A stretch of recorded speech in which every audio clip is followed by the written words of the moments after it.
परिवार ने लालन पालन दिया, अपनी बेटी दे रहा है दूसरे के हाथ में, इससे बड़ी क्या और क्या देना चाहिए? इसमें मतलब लड़की मोस्टली लड़की को तो देना पड़ेगा ना कुछ तो, ऐसे तो विदा करेंगे। मेरे पापा की 5 बेटी है, इसलिए तो उन्हें कुछ तो करना पड़ेगा, अपनी खुशी से कुछ तो देंगे ही। दुल्हन सोनामिका मेरे साथ हैं। एक बार बात कर लेता हूं कि आज अपने जीवन की महत्वपूर्ण कड़ी में कदम रखने जा रहे हैं।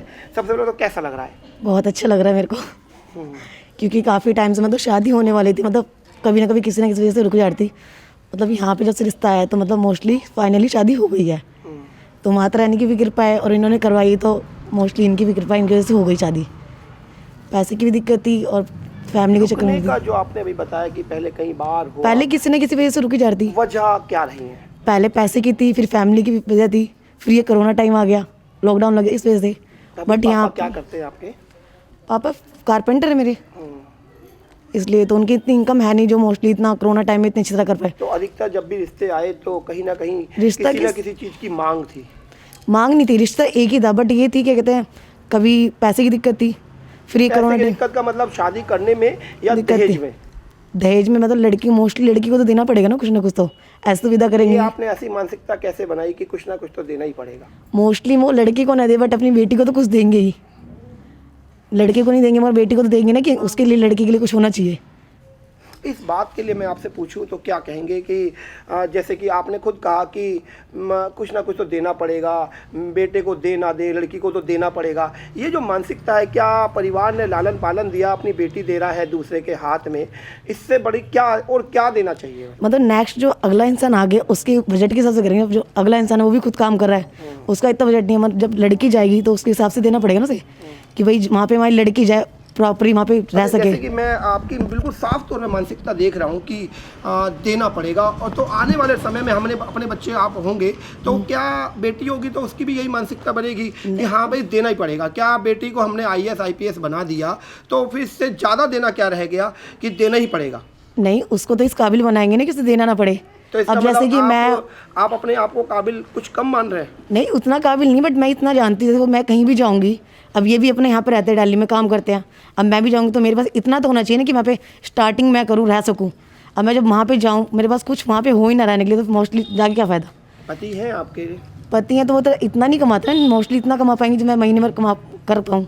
इतना नहीं है ना कि एकदम से जाके मैं सब कुछ कर लूँगी। अच्छा, नहीं लग रहा है कि ये जो कुप्रथा इस समाज में विकृत रूप में है कि देना ही पड़ेगा? आपके मुंह से मैंने 2 बार पूछने की कोशिश करी, उसके बाद लास्ट में ये निकला कि देना ही पड़ेगा।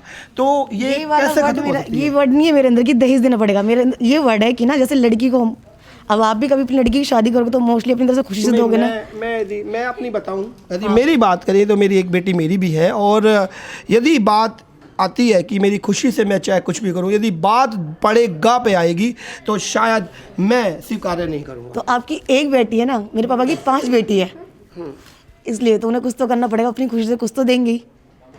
अब जैसे गुरुजी ने यहाँ पे किचन का सामान दिया है, एक भाई है, सबसे छोटा है। तो ये 5 बेटियों की वजह भी छोटा भाई मानते हैं? नहीं, 5 बेटियां, खुशी है मेरे माँ बाप को कि बेटियां बेटों बराबर है। नहीं, जैसे कि आपने कहा मेरे पापा की 5 बेटियां हैं, हाँ, और भाई सबसे छोटा है, हाँ, तो कहीं ना कहीं माँ बाप, मैं अभी बात करूंगा, जानूंगा कि क्या वजह 5 बेटियां रही और उसके बाद छोटा भाई? कहीं ना कहीं बेटे की वजह है, बाकी बेटी भी उनके लिए बेटों से कम नहीं है। हर कोई चाहता है कि उनके वंश को बढ़ाने के लिए आगे एक बेटा होना चाहिए। तो 5 बेटों में एक बेटा तो जरूरी था। चलो कोई नहीं, अच्छी बात है, माता ने दिया है। बाकी गुरुजी ने यहाँ पे इतना कर लिया, मालिक बहुत अच्छा है। ये भी चलिए, ये भी एक बड़ी कुप्रथा समाज में विकृत है कि यदि वंश को कोई संभालेगा तो वो बेटा संभालेगा, और उस बेटे की चाह इतनी प्रबल है कि परिवार में 5 बेटियां उस भाई के वजह से हैं, और उसके बाद उन बेटियों का कन्यादान में कहीं ना कहीं अपने आप को निर्बलता या कमजोरी महसूस कर रही है, जिसकी आज गुरुजी, जो राज गुरुजी है, उन्होंने सुदृढ़ता दी कि चलिए कोई ना कहीं कोई भी दिक्कत रही, कोई भी समाज में कुप्रथा रही, लेकिन उसको आज यदि सुधार और या एक दिशा दे रहे हैं तो राज गुरुजी महाराज।